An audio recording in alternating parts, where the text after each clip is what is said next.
والليل إذا يغشى والسماء وما بناها والأرض وما طحاها ونفس وما سواها فألهمها فجورها وتقواها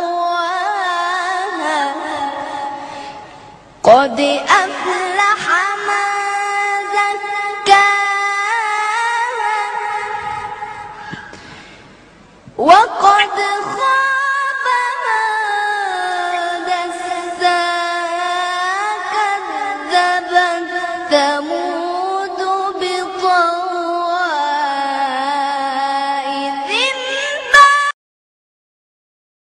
இருக்கின்றானா? அவன் இறைவனுடைய இறையச்சம் இருக்கிறதா? அவன் ஐங்கால தொழுகையை பேணக்கூடியவனா என்று நாம் என்ன செய்ய வேண்டும்? ஆராய்ந்து பார்க்க வேண்டும் சகோதரிகளே. அவனிடம் சொத்து இருக்கின்றதா, சுகம் இருக்கின்றதா, செல்வம் இருக்கின்றதா என்று அதையெல்லாம் நாம் விட்டுவிட்டு அந்த சொத்தும் சுகத்தையும் இன்சா அல்லாஹ் நம்மளுடைய பிள்ளைகளை மனமுடித்த பிறகு அல்லாஹு தாலா அவர்களுக்கு ஒரு பரக்கத்து செய்வான் என்கின்ற எந்த விதமான ஒரு தடுமாற்றம் இல்லாமல் அதற்கு நாம் முன்வர வேண்டும் சகோதரிகளே. ஒருமுறை ஆயிஷா ரலியல்லாஹு அன்ஹா அவர்கள் ஒரு போருக்கு சென்றுட்டு வரும்போது அவர்களுடைய முத்துமாலை தொலைந்த காரணம், அந்த முத்துமாலை தொலைந்த காரணத்தினால் அவர்கள் மீது அவதூறுகள் பரப்பப்பட்டது. அந்த அவதூறுகள் பரப்பப்படும் போது கூட அந்த ஆயிஷா ரலியல்லாஹு அன்ஹா அவர்கள் என்ன செய்தார்கள்? பொறுமையாக இருந்தார்கள். நபி ஸல்லல்லாஹு அலைஹி வஸல்லம் அவர்களுக்கு கூட இது அவதூறை பற்றி ஏதோ ஒரு சந்தேகம் எழுப்பக்கூடியதாக கூட இருந்தது. அப்போ அந்த நேரத்தில் அந்த ஆயிஷா ரலியல்லாஹு அன்ஹா அவர்கள் எந்த விதமான தடுமாற்றமும் இல்லாமல், நான் தூய்மையானவள், எனக்கு இறைவன் பாதுகாப்பான், என்னை இறைவன் கைவிட மாட்டான், இதற்கு அல்லாஹு தாலாவுடைய இறைவசனம் இறங்கும் அப்படின்னு இறைவனிடம் பிரார்த்தனை செய்து கொண்டார்களே, அந்த நேரத்தில் நபி ஸல்லல்லாஹு அலைஹி வஸல்லம் அவர்களுக்கு இறைவனுடைய இறைவசனம் இறங்கியது. ஆயிஷா ரலியல்லாஹு அன்ஹா அவர்கள் தூய்மையானவர்கள் என்று அதன் பிறகு நம்பிக்கை கொள்ளவராக இருந்தார்கள்.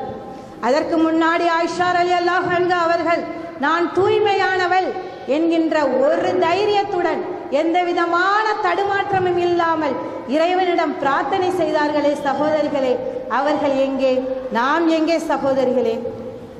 பிறகு இன்னொரு சஹாபிய பெண்மணியை நாம் எடுத்துக்கொண்டால் சுமையா ரலியல்லாஹு அன்ஹா அவர்கள். அந்த சுமையா ரலியல்லாஹு அன்ஹா அவர்களை ஈட்டியின் முன் நிறுத்தி கூட அவர்கள் ஈமானை இழக்காமல் எந்த விதமான தடுமாற்றமும் இல்லாமல் இறைவன் ஒருவனே என்று முழக்கமிட்டு கொண்டு இருந்தார்களே, அவர்கள் மரணிக்கும் தருவாயில் கூட இறைவன் ஒருவனே, இந்த ஏகத்துவம் ஒன்றே என்று அவர்கள் எந்த விதமான தட்டும் தடுமாற்றமும் இல்லாமல் இருந்தார்களே, அந்த சுமையா ரலியல்லாஹு அன்ஹா அவர்கள் எங்கே, நாம் எங்கே சகோதரிகளே? பிறகு எடுத்தால் அஸ்மா ரலியல்லாஹு அன்ஹா அவர்கள் தன்னுடைய மகன் என்ன சொல்லி போருக்கு அனுப்பினார்கள், என்னுடைய மகனே என்ன செய்யுங்க, எந்த விதமான அஸ்மா ரலியல்லாஹு அன்ஹா அவர்கள் எந்த விதமான தடுமாற்றமும் இல்லாமல் தன்னுடைய மகனை போருக்கு அனுப்பி வைத்தார்களே, என்ன சொன்னார்கள்? அந்த இரும்பு கவசம் அவங்களுடைய மகன் அணியும் பொழுது, என் அருமை மகனே, நீ போருக்கு செல்கின்றாய், இந்த இரும்பு கவசம் உனக்கு தேவையில்லை, இந்த போரில் நீ ஷஹீதானால் இன்ஷா அல்லாஹ் மறுமையில் சந்திப்போம் என்று அனுப்பி வைத்தார்களே, அந்த அன்னை அஸ்மா ரலியல்லாஹு அன்ஹா அவர்கள் எங்கே, நாம் எங்கே சகோதரிகளே? இன்றைக்கு ஒரு அனாச்சாரம், அட்டுழியம், அகம்பாவங்கள் நடக்கக்கூடிய இடத்தில் நம்மளுடைய பிள்ளைகளை அனுப்புவதற்கு பெற்ற தாயாக நாம் தயங்கிக் கொண்டு இருக்கின்றோமே சகோதரிகளே. ஏன்? அல்லாஹு தாலா நமக்கு மக்களை தந்திருக்கின்றான். இந்த இஸ்லாம் மார்க்கத்திற்காக நம்மளுடைய பிள்ளைகளை அர்ப்பணிக்க வேண்டும் சகோதரிகளே. நாம் இன்றைக்கு எனக்கு அல்லாஹ் தஆலா 2 மகன்களை தந்திருக்கின்றான். இந்த இஸ்லாம் மார்க்கத்திற்காகவும் இந்த ஏகத்துவத்திற்காகவும் அவன் ஒரு அடி வாங்கிட்டு வந்தாலும், அவன் ரத்தம் சிந்தக்கூடியதாக இருந்தால் நான் பெற்ற நாளை விட என் மகன் ரத்தம் சிந்தக்கூடிய நாளாக இருந்தாலும், அவன் இஸ்லாம் மார்க்கத்திற்காக ஒரு அடி வாங்கி கொண்டு வந்த நாளாக இருந்தாலும், நான் பெற்ற நாளை விட அன்றைக்குத்தான் நான் முழுமையாக சந்தோஷம் அடைவேன். சகோதரிகளே, அல்ஹம்துலில்லாஹ், எல்லா புகழும் இறைவனுக்கே. நம்மளுடைய பிள்ளைகளை ஏதோ ஒரு பயந்த சுபாவத்துடன் நம்ம வளர்த்து கொண்டிருக்கின்றோமே, நம்மளுடைய பிள்ளைகளுக்கு ஏகத்துவத்தை வளர்த்திருக்கின்றோமா? இறைவன் யார் என்று சொல்லி இருக்கின்றோமா? நபிமார்கள் யார் என்று நாம் சொல்லி இருக்கின்றோமா? இன்றைய கலாச்சாரத்தில் நாம் மூழ்கி கிடக்கின்றேனே தவிர நம்மளுடைய பிள்ளைகளுக்கு, என் அருமை மகனே, நீ 2000 ரூபாய் செல்போனை வைத்துக்கோ, 3000 ரூபாய் செல்போனை வைத்துக் கொண்டு தட்டி கொடுக்கின்ற பெற்றோர்கள் இன்றைக்கு எத்தனை பேர் சகோதரிகளே? அறிவும் அழிந்து கிடக்கின்ற இந்த பூமியில் நம்மளுடைய பிள்ளைகளுக்கு ஒவ்வொரு பெற்றோரும் தான் அவர்களுடைய அழிவின் பாதைக்கு காரணமாக இருக்கின்றார்கள். அந்த பிள்ளை தட்டு தடுமாறக்கூடிய ஒரு சூழ்நிலைக்கு அந்த பெற்றெடுத்த பெற்றோரே காரணமாக இருக்கின்றார்கள். நம்மளுடைய பிள்ளைகளுக்கு இதுதான் இறைவன், இதுதான் சத்திய மார்க்கம், இதுதான் அசத்திய மார்க்கம் என்று நாம் எடுத்து சொல்லக்கூடிய பெற்றோராக இருக்க வேண்டும். சகோதரரே, குல்லுக்கும் ராயும் குல்லுக்கும் மஸ்கன் ராயத்தி, பெற்றெடுத்த பெற்றோர்கள் அனைவராக இருந்து கொண்டிருக்கின்றோமே. ஏதோ பிள்ளைகளை பெற்றோம், வளர்த்தோம், ஆளாக்கினோம், உணவு கொடுத்தோம், உடை அணிந்தோம் என்று இருந்துவிடக் கூடாது. அன்றைக்கு மறுமை நாளில் நம்மளுடைய பிள்ளைகளை நமக்கு எதிர்சாட்சி சொல்லக்கூடியதாக இருக்கிறது. இன்றைக்கு நாம் எந்த விதமான தட்டும் தடுமாற்றமும் இல்லாமல் நம்மளுடைய பிள்ளைகளை வளர்க்க வேண்டும். நமக்கு ஒரு சொர்க்கத்திற்கு ஒரு வழிகாட்டியாக இருக்கிறது. சகோதரிகளே, இன்றைக்கு பிறகு நாம் எடுத்துக்கொண்டால் தொழுகையை எடுத்துக்கொள்ளுங்கள். இன்றைக்கு பணியின் காரணமாக எத்தனை பேர் தான் சுபுகு தொழுதோமா என்று தெரியவில்லை. தொழுகையில் ஒரு தடுமாற்றம் யாருக்கு? நமக்கு. சகோதரிகளே, இந்த பணியின் காரணமாக காலையிலே எழுந்து ஒளிவெடுத்து நாம் தொழ வேண்டுமா? இந்த தொழுகையை நாம் லுகரோடு வைத்துக் கொள்ளலாமா என்கின்ற ஒரு தடுமாற்றம். நம்மளுடைய பிள்ளைகளை எழுப்பி நாம் சுபுகு தொழுகைக்கு பள்ளியை நோக்கி அனுப்புகின்றோமா என்றால் ஒரு தடுமாற்றம். இந்த பணியில நம்மளுடைய பிள்ளை போய் ஜலதோஷம் பிடிச்சி, சளி பிடிச்சி, காய்ச்சல்ல கிடக்குமே என்கின்ற ஒரு தடுமாற்றம். இன்றைக்கு எத்தனை பெற்றோரிடம் இந்த தடுமாற்றம் இருந்து கொண்டு இருக்கிறது. சகோதரிகளை, நாம் மட்டும் தொழுது சொர்க்கம் செல்லக்கூடாது, நம்மளுடைய பிள்ளைகளும் சொர்க்கம் செல்லக்கூடிய ஒரு பெற்றோராக நாம் இருக்க வேண்டும். இன்றைக்கு தொழுகையை எடுத்தால் உயிரோட்டம் இல்லை. தொழுகையில் ஏன் உயிரோட்டம் இல்லை? உயிரோடு இருக்கின்ற நாம் தொழுகின்றோமே, தொழுகைக்கு ஏன் உயிரோட்டம் இல்லை?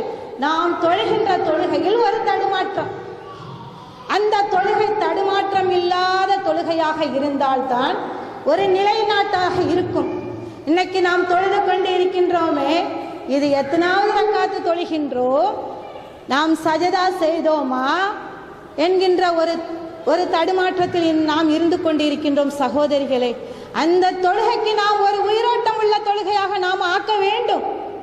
நபி ஸல்லல்லாஹு அலைஹி வஸல்லம் நமக்கு எவ்வாறு தொழுகையை காட்டி தந்தார்களோ நாம் அவ்வாறு அவர்களுடைய வழிமுறையில் நாம் தொழ வேண்டும். நாமும் தொழ வேண்டும், நம்மளுடைய பிள்ளைகளையும் தொழ வைக்க வேண்டும். சகோதரிகளே, இது ஒவ்வொரு பெண்ணினுடைய கடமையாக இருக்கிறது. இந்த தொழுகையில் பெண்களாகிய நாம் தடுமாற்றம் அடையக்கூடாது. சகோதரிகளே, பிறகு எடுத்தால் நோன்பு. நோன்பில் ஒரு தடுமாற்றம். நோன்புல என்ன தடுமாற்றம்? பெண்களாகிய நமக்கு ஒரு தடுமாற்றம்.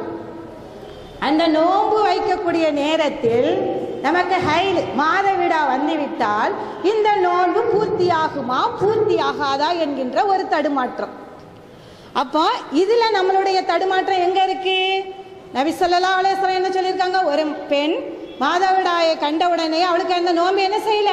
பூர்த்தியாகவில்லை. அந்த நோன்பு அவளுக்கு ஹலாவாக்கப்பட்டது. தொழுகைக்கு ஹலா கிடையாது சகோதரிகளே, நோன்புக்கு ஹலா. அப்போ நோம்பில் ஒரு பெண்களுக்கு ஒரு தடுமாற்றம். இந்த தடுமாற்றத்தில் இருந்து நாம் என்ன செய்ய வேண்டும்? பாதுகாத்து கொள்ள வேண்டும். பிறகு ஜக்காத். ஜக்காத்துல ஒரு தடுமாற்றம். இன்னைக்கு நம்மள்ட்ட 50 பவுன் இருக்க, 100 பவுன் இருக்க, இதுக்கு எப்படி ஜக்காத்து செய்ய வேண்டுகின்ற ஒரு தடுமாற்றம். அப்போ நம்ம என்ன செய்யணும்? ஜக்காத்துன்னு எடுத்துக்கிட்டா அன்றைய காலகட்டத்தில் அஸ்மா ரலியல்லாஹு அன்ஹுடைய மகன் சொன்னார்களாம், என்னுடைய தாய்க்கும் என்னுடைய சிறிய தாய்க்கும் ஒரு வித்தியாசம் உண்டு. என்னுடைய தாய் ஜக்காத்தை அன்றைக்கே அவர்களுக்கு ஒரு 10 பேரிச்சம்பழம் கிடைத்தால் கூட அன்றைக்கே அதை பூர்த்தி செய்து விடுவார்கள். ஆயிஷா ரலியல்லாஹு அன்ஹா என்ன செய்வாங்களாம்? கொஞ்சம் சேர்த்து வச்சு ஜக்காத்து கொடுப்பாங்களாம். இன்னைக்கு நம்மளுடைய ஜக்காத்துல ஒரு தடுமாற்றம். அன்றைய சஹாபிய பெண்கள் அழகான முறையில் ஜக்காத்து செய்தார்கள். ஆனால் நாம் செய்கின்ற ஜக்காத்தில் ஒரு தடுமாற்றமாக இருக்கிறது.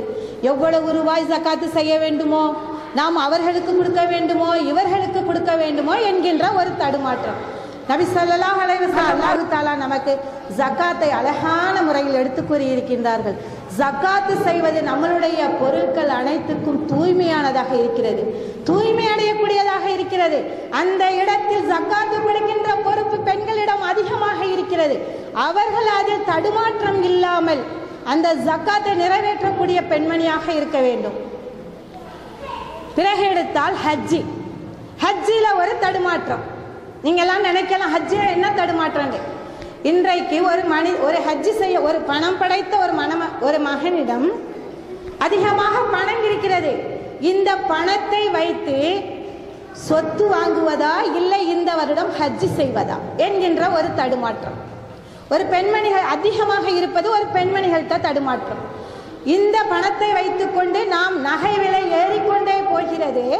இந்த நகையை வாங்குவதா இல்லை அடுத்த வருடம் ஹஜ்ஜி செய்வதா? இன்றைக்கு இந்த பணத்தை வைத்து நாம் சொத்து வாங்கினால் இந்த சொத்து நம்ம பெற்றுக்கொள்ளலாம். இந்த சொத்தை வாங்காமல் நாம் ஹஜ்ஜிக்கு போனால் இந்த சொத்து வேற யாருக்காவது போய் சேர்ந்து விடுமே என்கின்ற ஒரு தடுமாற்றம். அப்ப நாம நினைக்கலாம் அடுத்த வருடம் ஹஜ்ஜி செய்யலாம் என்று. அடுத்த வருடத்துக்குள் அல்லாஹ் தஆலா நம்மளுடைய ஆயுள் காலத்தை நீட்டிக்க வேண்டும் சகோதரிகளே. அதனால இப்போ எந்த விதமான தடுமாற்றமும் இல்லாமல் சொத்து சுகங்களை அப்படியே வைத்துவிட்டு நாம் ஹஜ்ஜி செய்யக்கூடியவர்களாக இருக்க வேண்டும். நம்மளுடைய முன்பின் பாவங்கள் மன்னிக்கக்கூடியதாக இருக்க வேண்டும் சகோதரிகளே. நாம் மரணிக்கும் போது நம்மளுடைய சொத்தோ சுகங்களோ நமக்கு கூட வரப்போறது இல்லை. நாம் செய்கின்ற நல்ல அமல்கள் தான் வரப்போகிறது. அதில் இருந்து நாம் என்ன செய்ய வேண்டும்? அந்த தடுமாற்றத்தில் இருந்து நாம் விலக வேண்டும் சகோதரிகளே. பிறகு பார்த்தால் ஃபிரௌனுடைய மனைவி ஆசியா ரலியல்லாஹு அன்ஹா அவர்கள். அந்த ஃபிரௌன் எவ்வளவோ வசதி படைத்தவனாக அந்த உலகத்தையே ஆட்சி செய்யக்கூடியவனாக இருந்து கொண்டிருக்கின்ற அந்த சூழ்நிலையில் அவர்களுடைய அந்த ஃபிரௌனுடைய மனைவி அன்னை ஆசியா ரலியல்லாஹு அன்ஹா அவர்கள் இஸ்லாத்தை ஏற்ற காரணத்தினால் அந்த ஃபிரௌன் அவர்களை கொடுமை செய்து கொண்டிருந்தான். அந்த நேரத்தில் கூட ஆசியா ரலியல்லாஹு அன்ஹா அவர்கள் எந்த விதமான தடுமாற்றமும் இல்லாமல் இறைவா எனக்கு சொர்க்கத்தில் ஒரு வீட்டை கட்டித்தாய் என்று பிரார்த்தனை செய்தார்களே. அந்த ஃபிரௌன் அவர்களை சித்திரவதை செய்யும் பொழுது கூட ஈமானை இழக்காமல் இறைவனே ஒருவன் என்று உறுதிமொழி எடுத்தார்களே. அந்த பெண்மணி ஆசியா ரலியல்லாஹு அன்ஹா அவர்கள் அந்த சித்திரவதை செய்யும் பொழுது கூட அல்லாஹ் தஆலா அவர்களுக்கு சொர்க்கத்தினுடைய வீட்டை காண்பித்தான். அப்பொழுது அந்த ஆசியா ரலியல்லாஹு அன்ஹா